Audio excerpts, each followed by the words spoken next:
اعوذ باللہ من الشیطان الرجیم بسم اللہ الرحمن الرحیم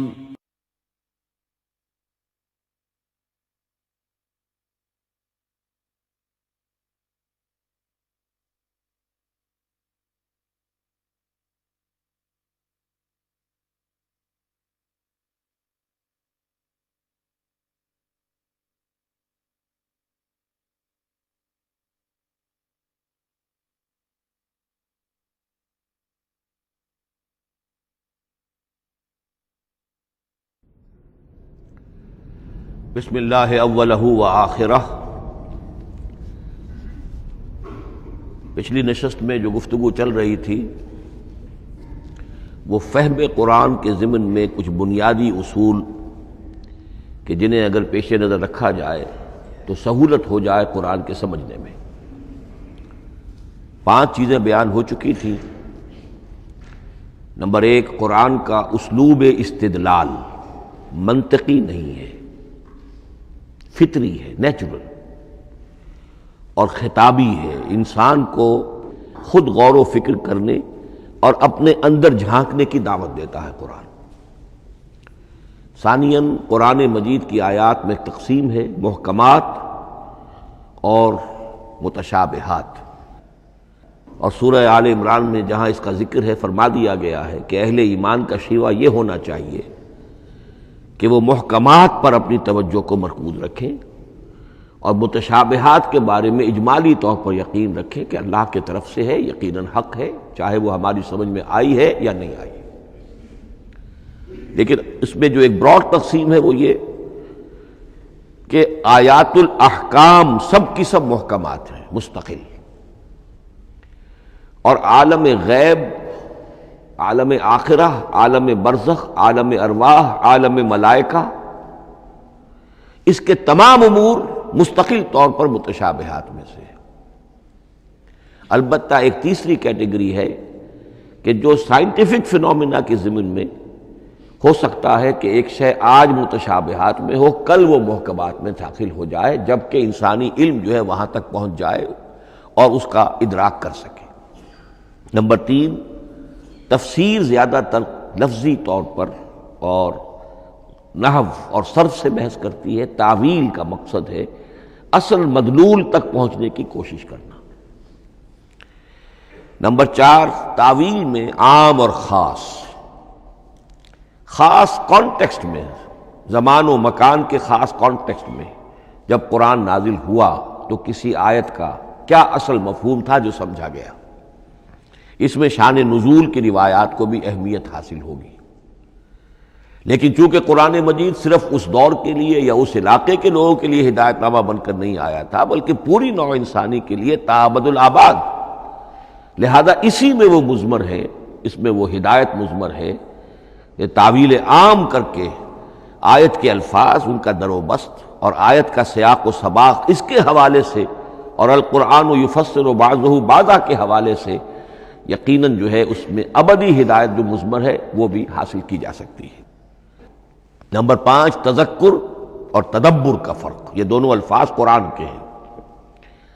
تذکر کے لیے 4 مرتبہ اللہ نے سورہ قمر میں چیلنجنگ انداز میں فرمایا ہے، وَلَقَدْ يَسَّرْنَا الْقُرْآنَ لِلذِّكْرِ فَهَلْ مِن مُّدَّكِرٍ، ہم نے قرآن کو ذکر کے لیے، تذکر کے لیے، ہدایت اخذ کرنے کے لیے، بنیادی نصیحت حاصل کرنے کے لیے نہایت آسان بنایا ہے۔ تو ہے کوئی جو اس سے تذکر کرنا چاہے؟ اس تذکر بالقرآن کے لیے صرف یہ کافی ہے کہ انسان عربی زبان سے اتنا واقف ہو کہ اس کا ایک براہ راست مفہوم سمجھتا چلا جائے، اور دوسری شرط لازم ہے نیت کی درستی، طلب ہدایت پیش نظر ہو، اپنے علم کی دھوس جمانا جو ہے وہ مقصود نہ ہو، تو قرآن مجید سے تذکر حاصل ہو جائے۔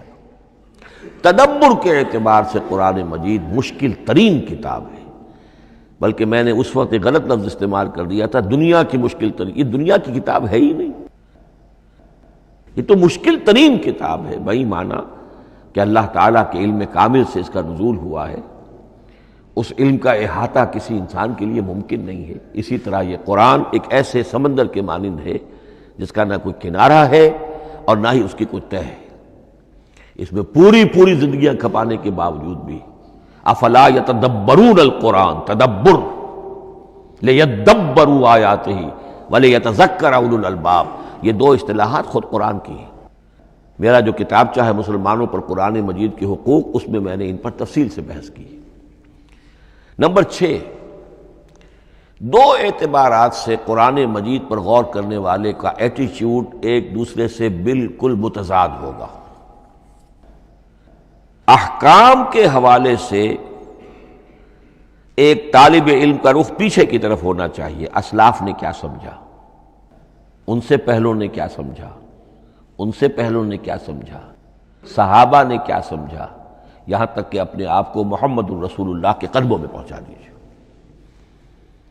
دین کا عملی پہلو، حلال اور حرام، جائز و ناجائز، یہ چیزیں آپ کو، یہ نہیں کہ آپ کو نئے زمانے کی وہ جو بھی ریسرچ ہو اس کے حوالے سے اور نئے زمانے کے سائنسی جو حقائق ہیں ان کے حوالے سے بات کریں۔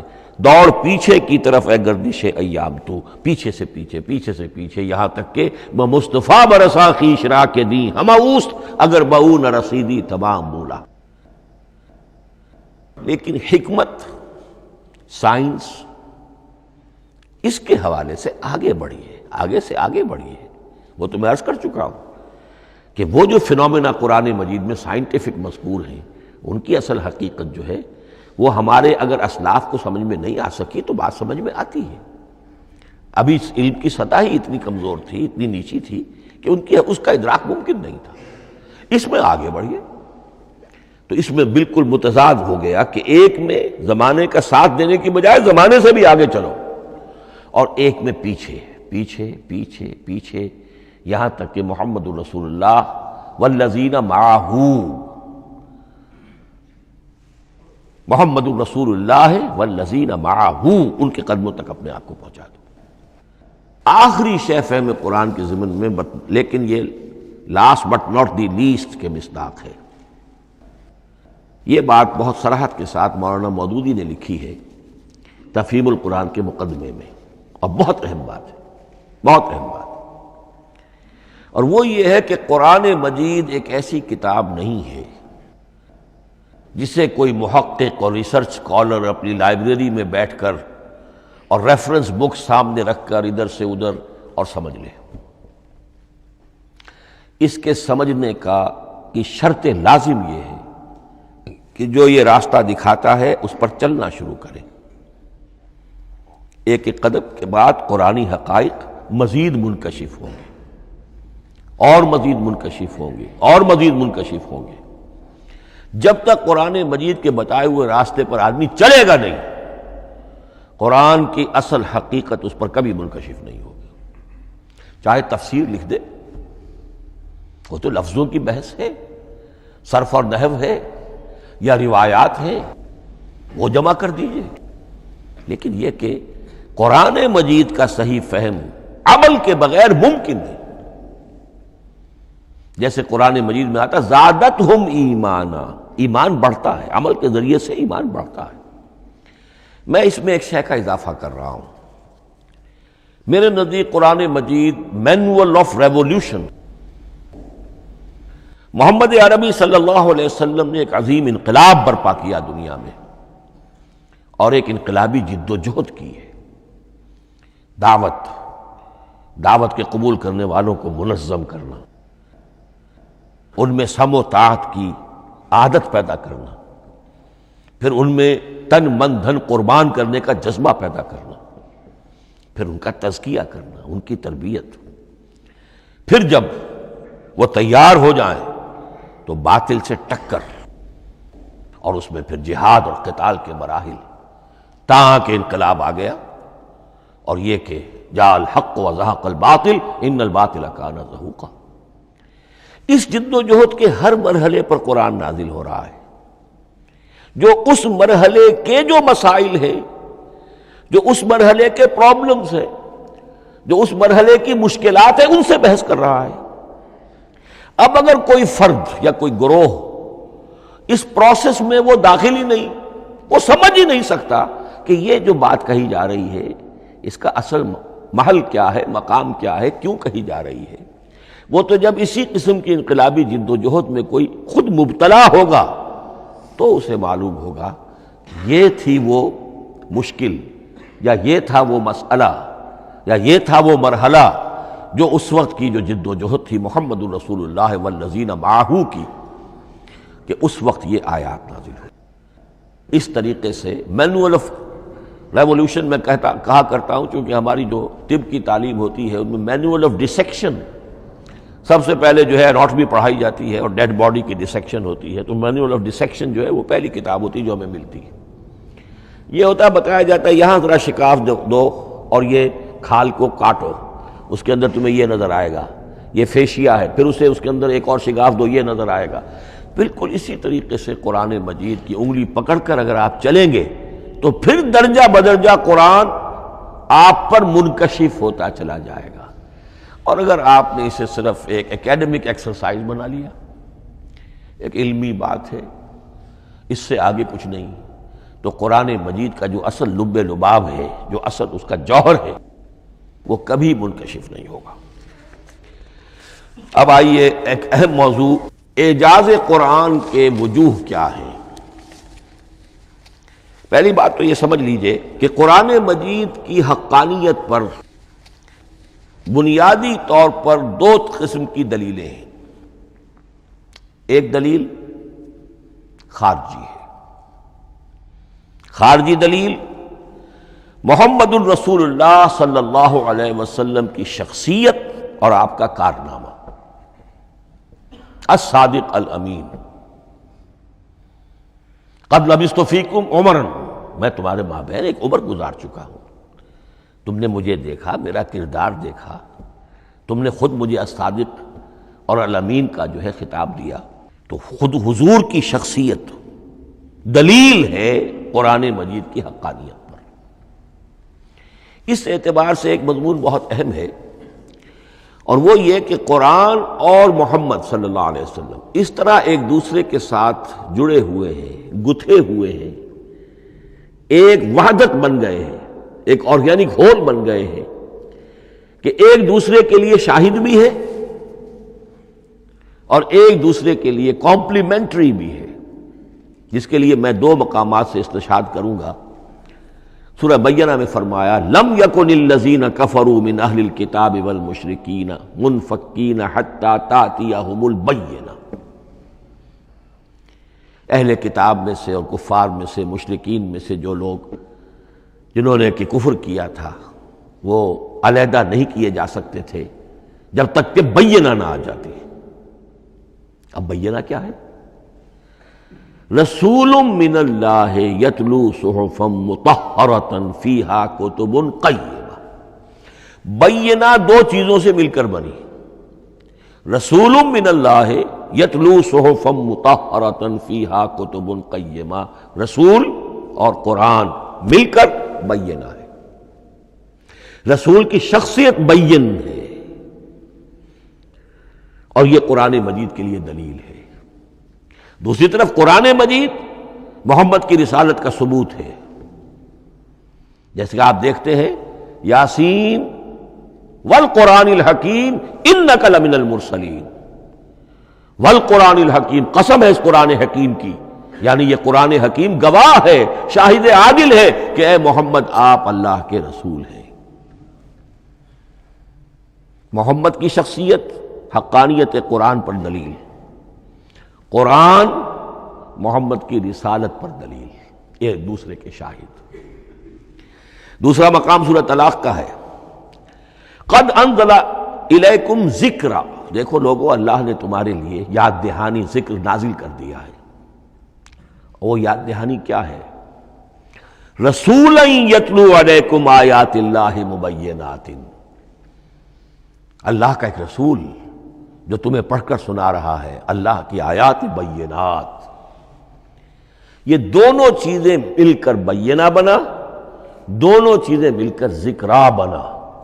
اس حوالے سے یہ دونوں چیزیں ایک دوسرے کے ساتھ یوں سمجھیے کہ اس طریقے سے گتھی ہوئی ہیں دونوں حقیقتیں، اس طرح جمع ہیں کہ ایک دوسرے سے جدا نہیں کی جا سکتی۔ اگلی بات یہ سمجھیے کہ قرآن مجید محمد الرسول اللہ کا اصل معجزہ، بلکہ اس سے آگے بڑھ کر ایک لفظ استعمال کروں گا، واحد معجزہ ہے۔ آپ شاید حیران ہو کہ اور بھی تو معجزات بیان ہوتے ہیں حضور کے، لیکن میری بات سمجھیے، غور کیجیے۔ ان واقعات سے مجھے انکار نہیں ہے، لیکن جو بات میں کہنا چاہتا ہوں اس کو اچھی طرح سمجھیے۔ معجزہ کہتے کسے ہیں؟ معجزہ عاجز کر دینے والی شے۔ اس معجزے میں دو چیزیں ہونی لازم ہیں، دعویٰ اور تحدی، چیلنج۔ جب کہ کوئی خرق عادت کوئی شے پیدا ہو جائے، خرق عادت اسے کہتے ہیں کہ فزیکل لا ایک ہے، پانی، واٹر کیپس اٹس سرفیس، حضرت موسیٰ کا عصا اس پر لگا اور سمندر پھٹ گیا، خرق عادت ہے، یعنی جو عادی قانون ہے، عام طور پر جو قوانین طبعیہ ہیں ان کا پھٹ جانا، ختم ہو جانا، ٹوٹ جانا، اور کسی حقیقت کا اس میں سے ظاہر ہو جانا جو ان فزیکل لاز کے خلاف۔ آگ کے بارے میں قانون کیا ہے؟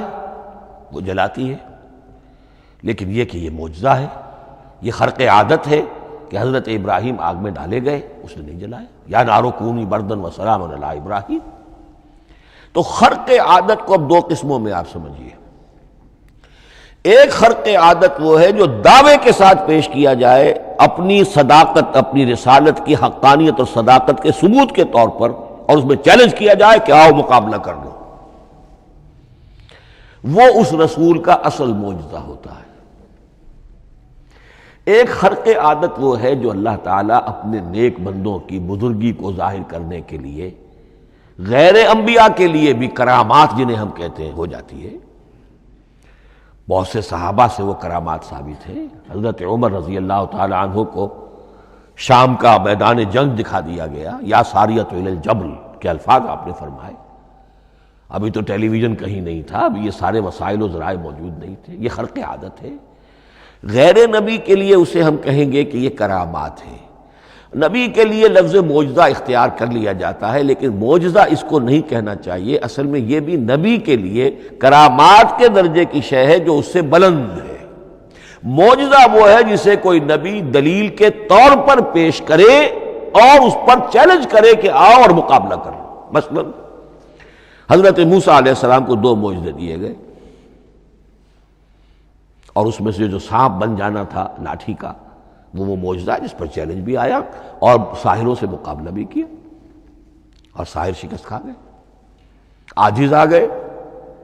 القی السحرۃ ساجدین، وہ سارے جادوگر جو ہیں فوری طور پر بے اختیار سجدے میں گر گئے۔ آمنا برب موسیٰ و ہارون، ہم ایمان لے آئے موسیٰ اور ہارون کے رب پر۔ یہ معجزہ ہے۔ اس معنی میں محمد الرسول اللہ صلی اللہ علیہ وسلم کا معجزہ صرف قرآن حکیم۔ قرآن مجید میں آپ سورہ انعام میں بھی دیکھیں گے بہت ہی شدت کے ساتھ، سورہ بنی اسرائیل میں دیکھیں گے بڑی تفصیل کے ساتھ معجزے طلب کیے گئے۔ آپ اس مکے کی سرزمین میں ابھی ہمارے دیکھتے ہی دیکھتے چشمہ نکال دیجئے، ہم مان لیں گے آپ اللہ کے رسول ہیں۔ آپ ہماری نگاہوں کے سامنے آسمان پر چڑھ کر دکھائیے، پھر وہاں سے کتاب لے کر اتریے، پھر ہم سمجھ لیں گے آپ اللہ کے رسول ہیں۔ آپ کے لیے چشم زدن میں کوئی محل سونے کا چاندی کا تیار ہو جائے، مان لیں گے آپ کو اللہ کے رسول ہیں۔ آپ اس بے آب و گیا وادی میں فوراً ایک باغ جو ہے اپنے لیے بنا کے دکھا دیں، مان لیں گے کہ آپ اللہ کے رسول ہیں۔ ایسے تمام مطالبات پر اللہ تعالیٰ کی طرف سے کوڑا جواب ملا، اللہ اس قسم کی کوئی شے نہیں دکھائے گا۔ بلکہ سورہ انعام جب ہم پڑھیں گے وہاں تو بہت ہی واقعہ یہ ہے کہ اس کو پڑھ کر رقت طاری ہوتی ہے کہ ایک موقع پر ایسا محسوس ہوتا ہے کہ حضور صلی اللہ علیہ وسلم کی طبیعت مبارکہ میں یہ خیال پیدا ہو گیا کہ اللہ کو ایسی شے ان کو دکھائی دی جائے تاکہ چپ تو ہو جائیں، نہ بھی مانیں گے چپ تو ہوں گے، ورنہ تو عوام کے سامنے ان کی دلیل مجھ پر قائم ہو رہی ہے کہ بھائی یہ رسالت کے مدعی ہے، ہم کہتے ہیں معجزہ دکھاؤ، معجزہ نہیں دکھاتے، تو پوزیشن میری جو ہے کمزور ہو رہی ہے۔ وہاں جس انداز میں اللہ نے کہا ہے، ہرگز نہیں، اے نبی اگر آپ کے اختیار میں ہے تو کہیں آسمان پر سیڑھی لگا لیجئے یا زمین میں سرنگ لگا کے کوئی معجزہ لا سکتے ہو تو لے آئیے، ہم نہیں دکھائیں گے۔ رقت طاری ہوتی ہے۔ تو حضور کا معجزہ اس معنی میں صرف ایک ہے اور وہ قرآن ہے۔ اچھا، اس کے لیے کیسے کیسے چیلنج کیے گئے؟ ام یقولون تقولہ بل لا یؤمنون فلیاتوا بحدیث مثلہ ان کانوا صادقین، سورۃ الطور۔ کیا ان لوگوں کا کہنا یہ ہے کہ یہ کلام خود محمد نے موضوع کر لیا ہے صلی اللہ علیہ وسلم؟ تو اگر ایسی بات ہے تو وہ بھی ایسا ہی کلام پیش کر دیں۔ تحدی، اس چیلنج کو کوئی قبول نہیں کر سکا۔ کم سے کم اس شرافت کا اقرار کرنا پڑتا ہے کہ اس وقت عرب قوم میں یہ شرافت تھی کہ کسی نے اٹمپٹ بھی نہیں کی، ورنہ کوئی شخص الٹی سیدھی عبارت لکھ کر لے آتا اور کھڑا ہو کر کہہ دیتا کہ ٹھیک میں کہتا ہوں یہ ہے، یہ قرآن کی طرح کا کلام ہے۔ نہیں، کسی نے نہیں کیا۔ تاریخ یہ بتاتی ہے کہ اس تحدی کا کوئی کسی نے قبول نہیں کیا۔ اسی طرح فرمایا سورہ بنی اسرائیل میں، قُلْ لَئِنِ اجْتَمَعَتِ الْإِنسُ وَالْجِنُّ عَلَىٰ أَن يَأْتُوا بِمِثْلِ هَٰذَا الْقُرْآنِ لَا يَأْتُونَ بِمِثْلِهِ وَلَوْ كَانَ بَعْضُهُمْ لِبَعْضٍ ظَهِيرًا۔ چیلنج ہے، اے نبی کہہ دیجئے اگر تمام انسان، تمام جن مل کر بھی چاہیں کہ ایسی کوئی کتاب وہ مرتب کر لیں، نہیں کر سکیں گے، چاہے وہ سب کے سب ایک دوسرے کی مدد کریں۔ ہے کہ نہیں چیلنج؟ اسی طریقے سے سورہ ہود میں فرمایا، اب اس کو کہتے ہیں برسبیل تنزل، پوری کتاب نہیں لا سکتے قرآن جیسی، چلو تو 10 صورتیں لے آؤ۔ قُلْ فَاتُوا بِعَشْرِ سُوَرٍ مِثْلَهُ مُفْتَرَيَاتٍ، اے کہیے اے نبی، سورہ ہود کی آیت نمبر 13 ہے، اس جیسی کوئی 10 صورتیں لے آؤ، 114 نہ صحیح 10 صحیح۔ یہ بھی نہیں ہوا تو برسبیل تنزل اور سورہ یونس میں فرمایا، قُلْ فَاتُوا بِسُورَةٍ مِّن مِثْلِهِ، ایک سورت ہی لے آؤ۔ اور اسی کو سورہ بقرہ کے 30 رکوع میں دہرایا گیا، وَإِن كُنتُمْ فِي رَيْبٍ مِّمَّا نَزَّلْنَا عَلَىٰ عَبْدِنَا فَأْتُوا بِسُورَةٍ مِّن مِّثْلِهِ وَادْعُوا شُهَدَاءَكُم مِّن دُونِ اللَّهِ إِن كُنتُمْ صَادِقِينَ۔ لیکن نوٹ کر لیجئے کہ کسی نے یہ جرأت نہیں کی، نہ قرآن کے اس دعوے کو چیلنج کیا، نہ کسی نے مقابلے کی کوشش کی، نہ کوئی اپنی کوئی تصنیف و تالیف یا اپنا کوئی کمپوزیشن لا کر اور یہ دعویٰ کر کے کھڑا ہوا کہ جمع کر لیجئے، منصف بلا لیجئے، کوئی کمیشن بٹھا لیجئے، میرا یہ کلام بھی بالکل ہم وزن ہے اس کلام کے۔ نہیں۔ اب ہمیں دیکھنا یہ ہے کہ وجوہ اعجاز قرآن مجید کے کیا کیا ہے۔ معجزہ تو یہ ہے، حضور کا اصل معجزہ یہ ہے، لیکن معجزہ کس کس پہلو سے ہے؟ یہ ایک ایسا موضوع ہے کہ جس پر پوری تصانیف لکھی گئی ہیں۔ وجوہ الاعجاز، وجوہ اعجاز القرآن، قرآن کے معجزہ ہونے کے کون کون سے پہلو ہیں۔ اس کا واقعہ یہ ہے کہ احسان ناممکن ہے، اور جیسے جیسے زمانہ آگے بڑھے گا اس کے اور پہلو واضح ہوتے جائیں گے۔ سنوریہم آیاتنا فی الآفاق وفی انفسہم حتی یتبین لہم انہ الحق۔ لیکن یہ کہ کس کس پہلو سے یہ معجزہ ہے، چند موٹی موٹی باتیں ضرور سمجھ لیجئے۔ لغت، ادب، فصاحت، بلاغت، عذوبت، مٹھاس، اس کے اعتبار سے قرآن معجزہ ہے۔ لیکن اس اعتبار سے قرآن معجزہ ہے، یا تو تھا اپنے زمانے کے عربوں کے لیے، غیر عرب کے لیے تو نہیں تھا۔ غیر عرب جو ہے قرآن مجید کی جو بھی فصاحت و بلاغت ہے، اس کا جو لٹریری بیوٹی ہے، اس کو تو وہ اپریشیٹ نہیں کر سکتا تھا۔ یہ حصہ جو ہے یا تو عربوں کے لیے تھا اس وقت دائمی، یا آج بھی عرب کچھ نہ کچھ، بہرحال عربی ان کی زبان ہے، وہ پڑھتے ہیں، جیسا کہ میں نے عرض کیا تھا، چاہے عیسائی ہوں اور چاہے یہودی ہوں، وہ بھی اپنے ہاں لٹریچر کی، عربی لٹریچر کی ہائیسٹ کتاب کی حیثیت سے قرآن مجید پڑھانے پر مجبور ہے۔ ایک پہلو اس کا یہ ہے، اور اسی کے حوالے سے نوٹ کیجئے حضرت لبید رضی اللہ تعالی عنہ، یہ سبع معلقہ کے شعراء میں سے تھے آخری۔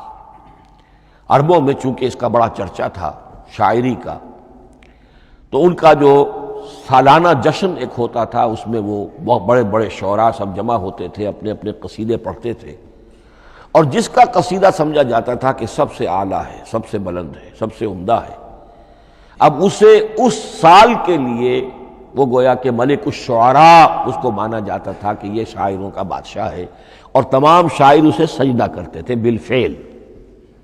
اور اس کے قصیدے کو کعبے کی دیوار کے ساتھ ٹانگ دیا جاتا تھا، معلق کر دیا جاتا تھا۔ ایسے 7 قصیدے ہیں جن کے مجموعے کا نام ہے 7 معلقہ۔ اس 7 معلقہ جو ہے 7 جو سلسلے ہیں، ان میں آخری حضرت لبید کا ہے، وہ ایمان لے آئے۔ ایمان لانے کے بعد انہوں نے شعر کہنا چھوڑ دیا۔ اس پر حضرت عمر نے ایک دفعہ ان سے کہا کہ لبید اب آپ شعر نہیں کہتے۔ ان کا جواب تھا ابعد القرآن، کیا قرآن کے بعد بھی کسی کے لیے کوئی موقع ہے کہ وہ کچھ کہنے کی کوشش کرے؟ فصاحت اور بلاغت کی تو معراج قرآن مجید ہے، وہ آ چکی ہے۔ تو جہاں تک اہل عرب کے لیے اس کا معجزہ ہونا خاص طور پر اس دور میں اور اب بھی کسی درجے میں، اس میں تو اہمیت ہے اس کی ادبیت، اس کی فصاحت، اس کی بلاغت، اس کی عذوبت۔ دائمی اور ابدی یہ کس اعتبار سے معجزہ ہے؟ عہد حاضر میں اور غیر عرب لوگوں کے لیے۔ نمبر 1، سائنسی حقائق کا انکشاف۔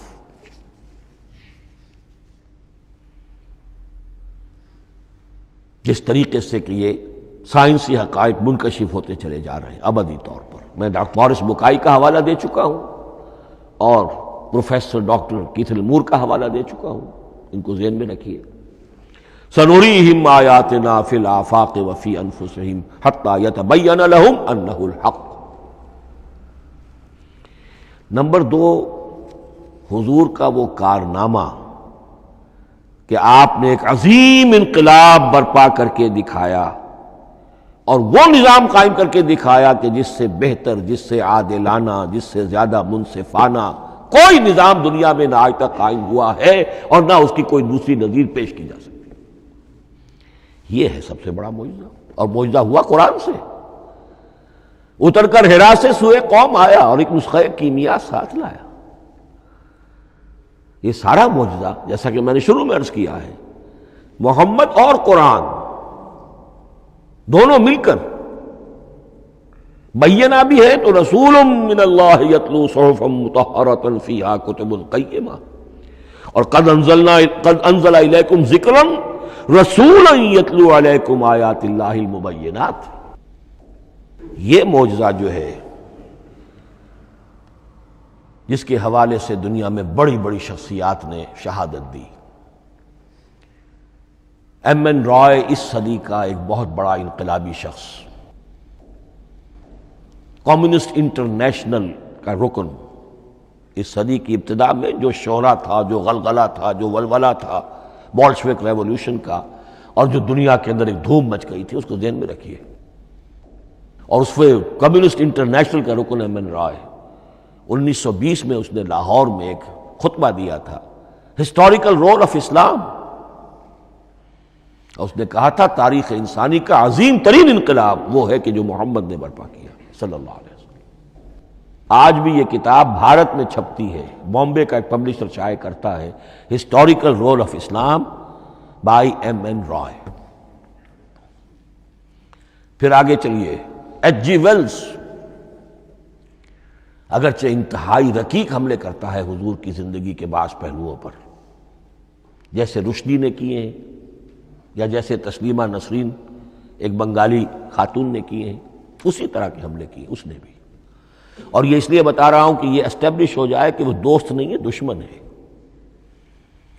عربی کا ایک مقولہ یہ ہے کہ الفضل ما شہدت بہ الاعداء، اصل فضیلت تو اس شے کی ہے جس کی گواہی دشمن دے۔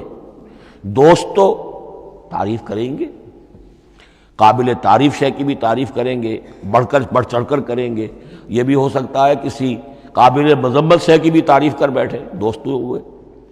دشمن جو ہے وہ تو ظاہر بات ہے اسی بات کو مانے گا جس میں کسی شک و شبہ کی گنجائش نہ ہو۔ اس لیے میں نے عرض کیا کہ دشمن ہے، رقیق حملے کرتا ہے، لیکن آخر میں جب آتا ہے concise history of the world میں چیپٹر جو ہے حضور پر، اس میں خطبہ حجۃ الوداع کا وہ حوالہ دیتا ہے، لا فضل لعربی علی عجمی ولا لعجمی علی عربی ولا لاحمر علی اسود ولا لاسود علی احمر الا بالتقوی۔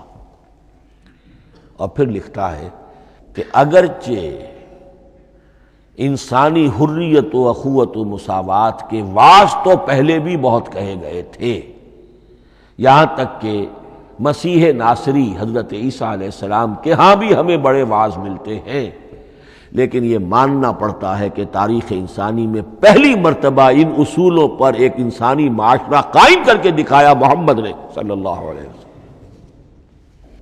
Although the sermons of human freedom, fraternity and equality were said before also, and we find a lot of them in Jesus of Nazareth, but it must be admitted that it was Muhammad sallallahu alaihi wasallam who established for the first time in history a society based on these principles. اسی طرح کی گواہی آج سے تقریباً 20 سال پہلے امریکہ کے ڈاکٹر مائیکل ہارٹ نے دی. A selection and gradation of the 100 most influential personalities of human history. اور نمبر 1 پر محمد کا ذکر کر رہا ہے صلی اللہ علیہ وسلم، اور کہتا ہے naturally I owe an explanation, میں عیسائی ہوں اور ابھی تک عیسائی ہے، وہ اس کی موت کی بھی ابھی کوئی خبر نہیں آئی ہے، عیسائی ہے، لیکن یہ کہ اس نے حضور کو نمبر 1 پر رکھا، حضرت عیسیٰ کو نمبر 3 پہ لے گیا، تو naturally I owe an explanation. اور پھر ایکسپلینیشن دی ہے this is because he is the only person supremely successful in both the religious and secular fields. یہ دونوں میدان جو ہے مذہب اور روحانیت اور دوسری طرف سیاست اور حکومت اور ریاست، ان دونوں میدانوں میں بیک وقت انتہائی کامیاب انسان صرف ایک ہے، اور وہ محمد ہے صلی اللہ علیہ وسلم. یا تو آدمی اس میں اونچا ہوتا ہے، روحانیت میں ہے، دین میں ہے، اخلاق میں ہے، تو سیاست اور ریاست میں زیرو ہوگا. یا کوئی بہت بڑا بادشاہ ہے، بڑا حکمران ہے، بڑا فاتح ہے، سکندر اعظم ہے، تو وہ اخلاقیات میں اور روحانیات میں زیرو نہیں، مائنس ہوگا. یہ معاملہ کہ دونوں میں this is because he is the only person supremely successful in both the religious and the secular fields. لیکن یہ بات نوٹ کر لیجئے کہ جو تازہ ایڈیشن ہے اس کتاب کا، اس میں سے یہ پیسج نکال دیا ہے نئے جو ایڈیٹرز ہیں انہوں نے. اس کے لیے آپ کو کسی پرانے ایڈیشن سے رجوع کرنا پڑے گا، concise history of the world, اور وہ لائبریریوں میں مل جائے گا. علامہ اقبال نے اس بات کو یوں بیان کیا ہے، ہر کجا بینی جہان رنگ و بو، کہ از خاکش بروید آرزو، یاد نور مصطفیٰ اورا بہاس، یا ہنود اندر تلاش مصطفیٰ است. اس دنیا میں تمدن کے اعتبار سے، اخلاق کے اعتبار سے، معاشرت کے اعتبار سے کہیں کوئی خوبی اگر تمہیں نظر آتی ہے، کوئی رمق نور کی، خوبی کی، بھلائی کی، رنگ و بو، جان لو کہ یا تو وہ نور محمدی سے مستعار لی گئی ہے، اور یا ابھی تک انسان ابھی محمد کی تلاش میں ہے، ادھر جا رہا ہے، قافلہ ادھر جا رہا ہے، نوع انسانی کا چاروں ناچار ادھر جا رہا ہے. سوشل ایوولوشن کا پروسیس انسان کو افراط و تفرید کے دھکوں کے باوجود تدریجاً لے کر جا رہا ہے بحیثیت مجموعی پوری مین کائنڈ کو اسی بات کی طرف کہ جس کی طرف دعوت دی تھی محمد رسول اللہ صلی اللہ علیہ وسلم. ہر کجا بینی جہان رنگ و بو، کہ از خاکش بروید آرزو، یا ز نور مصطفیٰ اورا بہاست، یا ہنود اندر تلاش مصطفیٰ است.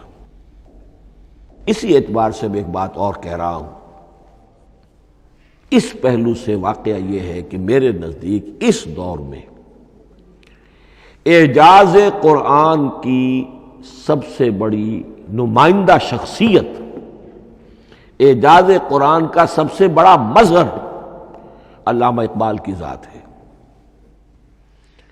20ویں صدی کا مفکر، فلسفی، مشرق و مغرب کے فلسفے پڑھ چکا، قدیم اور جدید فلسفہ سب کا مطالعہ کیا، اور اس کے بعد اس کو قرآن کی حقانیت پر جو یقین نظر آیا ہے، قرآن کی عظمت جس طرح اس پر منکشف ہوئی ہے، وہ واقعہ یہ ہے کہ مجھے کم سے کم اپنی محدود معلومات کی حد تک عظمت قرآن کا وہ انکشاف کسی دوسرے شخص پر نظر نہیں آتا. انہوں نے جس طریقے سے مرثیے کہے کہ مسلمان قوم نے کس طرح قرآن کو چھوڑا ہوا ہے، واعظ ہے تو قرآن سے نہیں کہیں اور سے، تربیت اور تزکیہ نفس ہے تو اس کا تعلق قرآن سے نہیں، وہ بھی کچھ اور مستعار چیزیں ادھر سے ادھر سے لے لی ہیں، فلسفے ہیں تو کہیں اور سے لے لیے ہیں، قرآن سے حکمت جو ہے وہ اخذ نہیں کی گئی ہے۔ کیسی کیسی انہوں نے عظمت قرآن کا جو انکشاف ان پر ہوا اس کی تعبیر کی ہے۔ کتاب زندہ قرآن حکیم، حکمت او لا یزال است و قدیم، حرف اورا ریب نئے، تبدیل نئے، آیاش شرمندہ تعویل نئے، فاش گویا ماں در دل مضمر است، یہ کتابیں نیز چیزیں دیگر است، مثل حق پنہاؤ ہم پیداستو، زندہ و پائندہ و گویاستو، چون بجاں در رفت جہاں دیگر شود، جہاں چو دیگر شد جہاں دیگر شود۔ میں اس میں خاص طور پر دو اشعار آپ کو اس وقت سنانا چاہتا ہوں۔ انہوں نے حضور سے مناجات کرتے ہوئے دو اشعار کہے ہیں، اس سے آپ کو اندازہ ہوگا کہ انہیں کتنا یقین تھا کہ میرے سارے فکر کا منبع قرآن حکیم ہے۔ کہتے ہیں در دلم آئینہ بے جوہر است،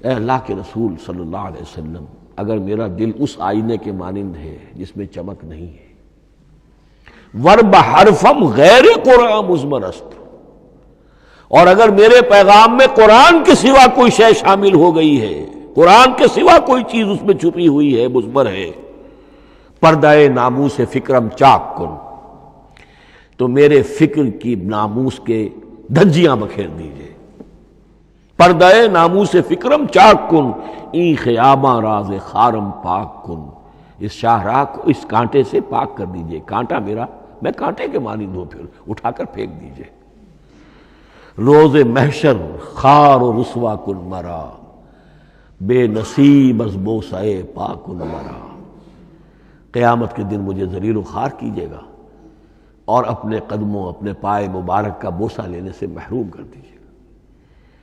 یہ اتنی بڑی بد دعا جو اقبال اپنے آپ کو دے رہا ہے، تو کس قدر یقین اسے حاصل ہے کہ اس نے قرآن کی ترجمانی کی ہے۔ اب آئیے، بہت چھوٹے چھوٹے دو اور مضمون ہیں۔ قرآن حبل اللہ ہے، اس کے کیا معنی ہے؟ حبل رسی کو کہتے ہیں، اللہ کی رسی، حبل من مسد، سورہ لہب میں یہ لفظ آیا ہے۔ امام راغب نے اس کی تعبیر کی ہے، استعیر للوصل ولکل ما یتوصل بہ الی شیء، یا تو تعلق کو حبل سے استعارہ دیا جاتا ہے، استعارے کے طور پر حبل کا لفظ کسی تعلق کے لیے استعمال ہوتا ہے، یا کسی شے تک پہنچنے کا ذریعہ، وہ حبل ہے۔ اب یہ ہمیں لفظ ملتا ہے حضرت علی رضی اللہ تعالیٰ عنہ کی روایت میں، هو حبل اللہ المتین، ترمذی میں یہ الفاظ موجود ہیں، حضرت علی سے منقول ہے رضی اللہ تعالی عنہ، یہی ہے اللہ کی مضبوط رسی، کیونکہ قرآن مجید میں آتا ہے وَاعْتَصِمُوا بِحَبْلِ اللَّهِ جَمِيعًا، تو حبل اللہ کون سی ہے؟ پھر یہ حضرت عبداللہ ابن عمر سے بھی ہے، یہ روایت موجود ہے رزین میں، هو حبل اللہ المتین، یہ قرآن ہی اللہ کی مضبوط رسی ہے۔ اللہ سے اب اس کے دو پہلو ہیں، ایک تو یہ کہ یہ اللہ سے جوڑنے والی ہے، تقرب اللہ کا ذریعہ ہے، وصول الی الشیء، کسی چیز تک پہنچانے والی شے، اس کا سہل ترین، اللہ کے تقرب کا سہل ترین ذریعہ، مؤثر ترین ذریعہ قرآن حکیم ہے۔ چنانچہ ترمذی میں حضرت عبداللہ ابن مسعود کا یہ قول موجود ہے، القرآن حبل اللہ الممدود من السماء الی الارض، قرآن تو اللہ کی وہ رسی ہے جو تنی ہوئی ہے آسمان سے زمین کی طرف۔ یہ ترمذی میں تو اصل میں اثر ہے، حضرت عبداللہ ابن مسعود کا قول ہے، لیکن یہ کہ زید ابن ارقم سے یہ الفاظ جو ہیں مرفوعاً کہ یہ حضور کے الفاظ ہیں، یہ بھی منقول ہے کہ حضور نے فرمایا کہ القرآن حبل اللہ الممدود من السماء الی الارض۔ اور ایک بڑی پیاری روایت ہے طبرانی کی معجم کبیر میں کہ ایک مرتبہ حضور اپنے حجرے سے برآمد ہوئے مسجد نبوی کے ایک گوشے میں دیکھا کچھ صحابہ بیٹھے ہوئے قرآن سمجھ رہے ہیں، سمجھا رہے ہیں، پڑھ رہے ہیں، مذاکرہ ہے قرآن۔ آپ کے چہرے پر بڑے بشاشت کے آثار ظاہر ہوئے، خوشی کے آثار۔ آپ چل کر تشریف لائے، پہلے ایک سوال کیا، الستم تشہدون اللہ الہ الا اللہ وانی رسول اللہ وہذا القرآن جاء من عند اللہ، کیا آپ لوگ اس کے گواہ نہیں ہیں کہ اللہ کے سوا کوئی معبود نہیں اور میں اللہ کا رسول ہوں، اور یہ قرآن خاص اللہ کے پاس سے آیا ہے؟ صحابہ کا جواب کیا ہو سکتا تھا؟ بلا یا رسول اللہ، کیوں نہیں اللہ کے رسول، ہم گواہ ہیں، اللہ کے سوا کوئی معبود نہیں، آپ اللہ کے رسول ہیں اور قرآن خاص اللہ کے پاس سے آیا ہے۔ اب آپ نے فرمایا فاستبشروا، خوشیاں مناؤ، فإن هذا القرآن طرفه بأيديكم وطرفه بيد اللہ، اس لیے کہ یہ قرآن وہ شے ہے کہ اس کا ایک سرا تمہارے ہاتھ میں ہے، ایک سرا اللہ کے ہاتھ میں۔ تو وصول الی اللہ کا مؤثر ترین طریقہ، تقرب الی اللہ کا مؤثر ترین طریقہ، سہل ترین طریقہ، شور شوق طریقہ وہ قرآن مجید ہے۔ اس اعتبار سے بھی کہ ہے ہی اللہ کی صفت، یہ ہم بحث کر چکے ہیں پہلے، اللہ کا کلام ہے، کلام صفت ہوتی ہے، اور صفت لا عین ولا غیر، یہ قرآن اللہ کا غیر نہیں ہے، ہم سمجھ نہیں سکتے، لیکن یہ کہ ہر صفت جو ہے وہ تو در حقیقت نہ عین ہے نہ غیر ہے۔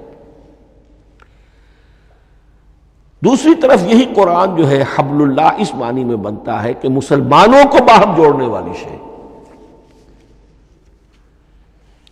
وَاعْتَصِمُوا بِحَبْلِ اللَّهِ جَمِيعًا وَلَا تَفَرَّقُوا، حبل اللہ کو مضبوطی کے ساتھ تھام لو، سب کے سب جمع ہو کر، یہ تمہیں تفرقے سے بچانے والی شے ہے۔ اس کی وجہ کیا ہے؟ ظاہر بات ہے کہ انسانوں جو ہے ان کے اندر اتحاد پیدا ہوگا اتحاد فکری کے نتیجے میں، فکر ایک ہو، نظریات ایک ہوں، ویلیوز ایک ہوں، مقاصد ایک ہوں، تبھی تو انسان متحد ہوں گے۔ یہ بھیڑوں کا گلہ تو نہیں ہے کہ چرواہے کی ایک لاٹھی کافی ہے ان کو جمع رکھنے کے لیے، وہ بھیڑوں کا گلہ ہے۔ انسانوں کو جمع کرنے کے لیے کوئی ایسی شے جو تمہیں ایک فکر سے، ایک نظریے سے، ایک مقصد سے، ایک نصب العین سے متصف کر دے، وہ تمہیں جوڑ دے گی۔ اور قرآن وہ شے ہے جو ایک فکر دیتا ہے، ایک خیال دیتا ہے، ایک نظریہ دیتا ہے، ایک عقیدہ دیتا ہے، ایک مقصد دیتا ہے، ایک نصب العین دیتا ہے، اللہ کے لیے جینا، اللہ کے لیے مرنا، ان صلاتی و نسکی و محیای و مماتی للہ رب العالمین، ایک آئیڈیل دیتا ہے محمد الرسول اللہ کی شکل میں، لقد کان لکم فی رسول اللہ اسوۃ حسنہ۔ اب قرآن وہ چیز ہے کہ جو تمہیں آپس میں جوڑتی چلی جائے گی، تمہارے درمیان اتحاد پیدا ہو جائے گی۔ آخری چیز، مسلمانوں پر قرآن مجید کے حقوق کیا ہیں؟ یہ صرف اشارہ کروں گا اس لیے کہ اس پر میرا کتابچہ موجود ہے، اور اس کتابچے کو اللہ تعالیٰ نے بہت قبول عام عطا فرمایا۔ اس کا انگریزی ترجمہ کیا ایک صاحب نے، از خود کیا، خود ہی ٹائپ کیا، خود ہی چھپوایا۔ عربی ترجمہ ایک صاحب نے کیا، خود کیا۔ فارسی ترجمہ ایک صاحب نے کیا، خود کیا، بغیر کسی معاوضے کے۔ ملیشیا میں وہ چھپ چکا ہے، لاکھوں کی تعداد میں عام ہو چکا ہے۔ پھر میں نے ایک موقع پر 1970 میں رمضان مبارک کے دوران آخری عشرے میں مولانا بن نوری رحمۃ اللہ علیہ تشریف لائے ہوئے تھے مدینہ منورہ، اور میں نے بھی وہ پورا رمضان مبارک اس سال وہیں کیا تھا۔ میں نے ان کو دیا تھا کہ آپ دیکھیے اس میں کوئی غلطی ہو تو مجھے بتا دیجئے، میں اسے بڑے پیمانے پر شائع کرنا چاہتا ہوں۔ انہوں نے حالت اعتکاف میں مسجد نبوی میں پڑھا ہے، صرف ایک جگہ ایک جملے میں انہوں نے اصلاح تجویز کی، وہ میں نے کر دی۔ اس اعتبار سے اب یہ کتابچہ جو ہے مصدقہ ہے مولانا محمد یوسف بن نوری رحمۃ اللہ علیہ کا۔ اس میں اللہ تعالیٰ نے جو بات مجھ سے کہلوا دی تھی، تقریباً 30 سال پہلے کی بات ہے، ہر مسلمان پر قرآن مجید کے 5 حقوق حسب استعداد و توفیق عائد ہوتے ہیں۔ پہلے یہ کہ اس پر ایمان ہو جیسا کہ ایمان کا حق ہے، صرف زبانی ایمان نہیں، دل سے یقین کہ یہ اللہ کا کلام ہے۔ اور اس کا نتیجہ کیا ہوگا؟ پھر عظمت اس کی پیدا ہوگی، ایمان و تعظیم، یہ پہلا حق ہے۔ تلاوت و ترتیل، اس کو پڑھے جیسے کہ پڑھنے کا حق ہے، پھر سمجھے جیسے کہ سمجھنے کا حق ہے، تذکر و تدبر، پھر عمل کرے، انفرادی طور پر بھی اجتماعی طور پر بھی۔ انفرادی طور پر جو آپ کی زندگی کے معاملات ہیں وہ آپ قرآن کے مطابق طے کریں، قومی سطح پر حکومت اور ریاست اور قانون اور سیاست، اس کے سارے تقاضے قرآن کے مطابق پورے ہوں، اور آخری یہ کہ اس قرآن کو پہنچائیں اور عام کریں، جس کے لیے حضور نے اس حد تک اس میں عمومیت کر دی ہے کہ بلغوا انی ولو آیۃ، پہنچاؤ میری جانب سے خواہ ایک ہی آیت پہنچاؤ، میرا کوئی امتی اس سعادت سے بالکل محروم نہ رہ جائے۔ اول تو خیرکم من تعلم القرآن وعلمہ، تم میں سے بہترین لوگ وہ ہیں جو اسی کے لیے اپنے آپ کو وقف کر دیں، قرآن پڑھیں اور پڑھائیں، سیکھیں اور سکھائیں، سمجھیں اور سمجھائیں۔ اس لیے کہ سمجھنے اور سمجھانے، سیکھنے اور سکھانے، پڑھنے اور پڑھانے کا بھی کوئی ایک لیول تو نہیں ہے، ایک عام لوگوں کی سطح ہے، ایک ان سے اوپر کی سطح ہے، ایک انٹلیکچوئلز کی سطح ہے، ایک جینیس لوگوں کی سطح ہے۔ ان تمام سطحوں پر قرآن کو سمجھانے کے لیے، پہنچانے کے لیے خود بھی تو اوپر اٹھنا پڑے گا، خود اسے سیکھنا پڑے گا، خود اس کی گہرائی میں غوطہ زنی کرنی پڑے گی، اور یہ ایک لائف لانگ پروسیس ہے، یہ کوئی پارٹ ٹائم جاب نہیں ہے، یہ کوئی صرف پیس ٹائم نہیں ہے، یہ کوئی ہابی نہیں ہے، ہمہ وقت ہمہ تن، خیرکم من تعلم القرآن وعلمہ۔ اب آخری بات بتا رہا ہوں، اور وہ یہ ہے کہ قرآن مجید وحی باللفظ ہے، صرف وحی بالمعنی نہیں ہے۔ یہ بحث اصل میں کیونکہ ہمارے پڑھے لکھے طبقے میں کچھ زیادہ ہو جاتی ہے، خاص طور پر جو مشنری اسکولوں وغیرہ میں پڑھے ہوں اور عیسائیت اور اس کے عقائد اور اس کے فلسفے کی کوئی تھوڑی بہت ان کو کوئی چھوت لگ گئی ہو۔ عیسائیوں کے ہاں یہ عقیدہ ہے، اجماعی عقیدہ ہے کہ وحی بالمعنی ہوتی ہے، یعنی وحی کا ایک مفہوم ہے جو نبی پر اتار دیا جاتا ہے، پھر نبی اپنے الفاظ میں اسے ادا کرتا ہے۔ لفظ اللہ کے نہیں ہوتے، لفظ نبی کے ہوتے ہیں، مفہوم اللہ کا ہوتا ہے۔ ان کے لیے مجبوری یہ ہو چکی ہے جس کی وجہ سے انہیں یہ عقیدہ اپنانا پڑا کہ کوئی ایک انجیل ہے ہی نہیں، 104 انجیلوں میں سے وہ انہوں نے 4 سلیکٹ کی تھی کینونیکل گاسپلز، باقی جو ہیں وہ اب وہ ان کو مستند نہیں مانتے، اپوکریفل کہتے ہیں۔ اور میں نے ایک مرتبہ ایک پادری صاحب سے، مسٹر وائٹ ہوتے تھے منٹگومری میں نے ان سے پوچھا which one of them is Bible, یہ متی اور یہ لیوک اور مارکس اور جان، ان میں سے کون سی بائبل کون سی ہے؟ تو اس نے جواب دیا none of them is Bible. Bible is in them. ان میں سے کوئی ایک بھی مشخص طور پر، معین طور پر بائبل نہیں ہے، بائبل ان میں ہے بحیثیت مجموعی۔ لہذا ان کے لیے یہ عقیدہ جو ہے وہ لازم سا ہو گیا۔ ہمارے ہاں بھی بعض فلاسفہ نے اس قسم کی باتیں کی ہے کہ جن سے یہ دھوکہ لگتا ہے، لیکن میں خاص طور پہ چونکہ علامہ اقبال کا تذکرہ میں نے آج کیا ہے، اسی حوالے سے میں ان کا ایک واقعہ بیان کرنا چاہتا ہوں۔ ایف سی کالج لاہور کے پرنسپل تھے ڈاکٹر یوئنگ۔ ایک دعوت تھی، اس میں علامہ بھی تھے، وہ بھی تھے۔ تو ڈاکٹر یوئنگ نے کہا، وہ بڑا فلسفی تھا، کہ ڈاکٹر اقبال ہم نے سنا ہے کہ آپ بھی وحی باللفظ کے قائل ہیں، آپ جیسا پڑھا لکھا شخص، عالم، دانا۔ علامہ اقبال نے فرمایا جی ہاں، اور مجھے تو اس کا ذاتی تجربہ ہے، مجھ پر تو جو شعر نازل ہوتے ہیں وہ الفاظ میں ڈھلے ہوئے ہوتے ہیں، میں ان میں تبدیلی کرنا چاہوں تو نہیں کر سکتا۔ تو اگرچہ اس سوال، اس جواب کو ہم کہیں گے کہ یہ الاجوبۃ المسکتہ، مسکت، چپ کر دینے والا جواب تھا کہ جو علامہ اقبال نے دیا، لیکن ذہن میں رکھیے یہ کہ جو وحی باللفظ ہے وہ ختم ہو چکی محمد الرسول اللہ صلی اللہ علیہ وسلم پر۔ وحی رسالت وحی باللفظ ہے، وہ ختم ہو چکی۔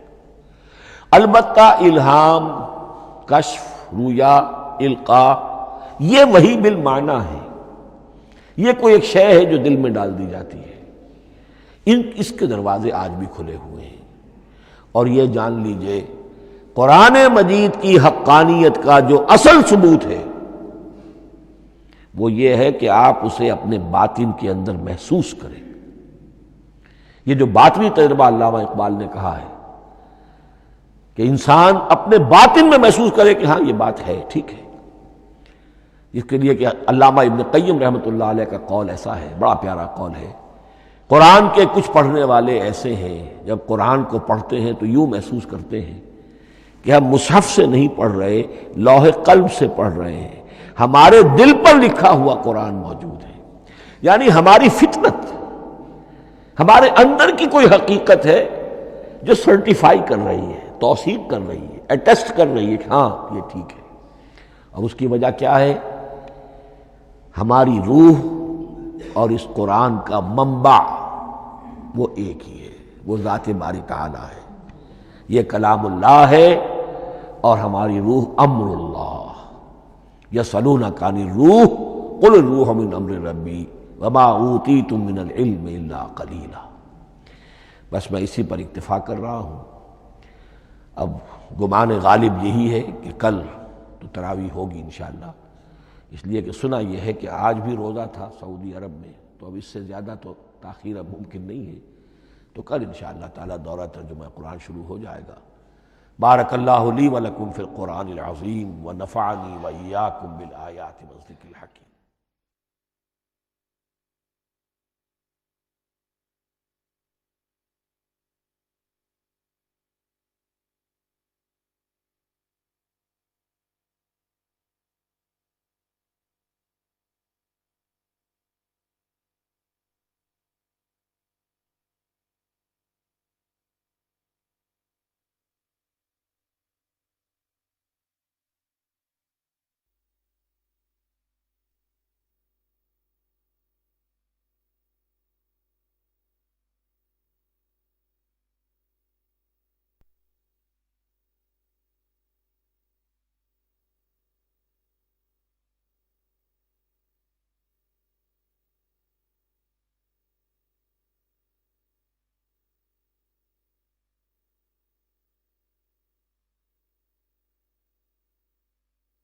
أعوذ بالله من الشيطان الرجيم. بسم الله الرحمن الرحيم.